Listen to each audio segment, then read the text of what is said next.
Hi, this is Sarah Mikesell at thecattlesite.com, and today we're here with Scott Staggenborg.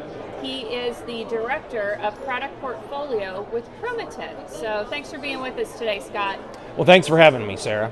Very good. Tell me a little bit about Chromatin. Well, Sarah, a lot of people probably aren't familiar with Chromatin, but we are a sorghum-only company, and what that means is that our breeding and product development programs only focus on sorghum. We don't have any other crops we worry about. And so what that means is that over the last 7 years, our research and development, breeding, molecular biology teams have worked on improving sorghum genetics, both in grain sorghum as well as forage sorghum.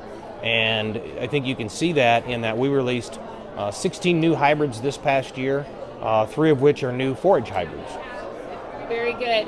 And tell me a little bit about the global nature of your business. Yeah, so Chromatin is currently testing and or selling sorghum in over 40 countries around the world.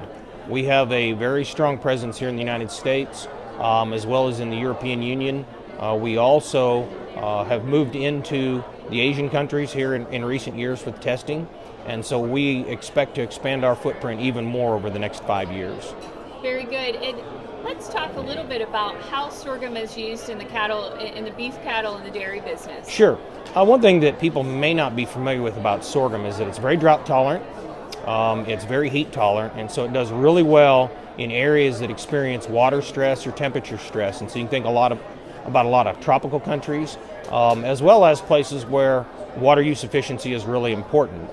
There are places in the United States where irrigation water is at a minimum. There are even places in Europe and Asia where water availability is a challenge, and so sorghum's a really great fit for that. And we have found that its adaptation all over the world, particularly into livestock markets, has been a really key factor in the last couple of years. Very good. So from a feed component, how are producers using it as a feed component? Yeah, good question. So sorghum's diversity makes it to where it is also very diverse in terms of how it's used in livestock programs. So if you think about silage, the largest users of silage per animal are the dairies. They require a lot. And so forage sorghum can come in 2 types. There's types that have grain, so it would have a composition similar to corn in terms of the finished silage, as well as those without grain. And so the resulting crop there, or silage product there, is something that is very high yielding, so that for those end users who are looking for lots of fiber, lots of silage at a lower cost, the photoperiod sensitive ones are extremely important. As part of our research and development program, we've also integrated some new traits. The brown midrib trait, we have silage products with brown midrib in it. That means it's higher in digestibility, which results in more gain for the beef person, more pounds of milk per ton of fed silage for the dairy person, as well as one that we hear from some of our colleagues in California is there's also less manure to deal with. So if that becomes important to a dairy producer or even a confined feeding operation, the brown midrib technology is something they may want to consider.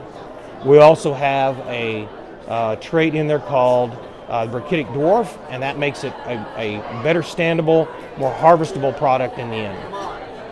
One of the last types of sorghum I'll talk about real quick are the sorghum sedans, which are for those that have cow-calf operations where maybe they're grazing or putting up dry hay.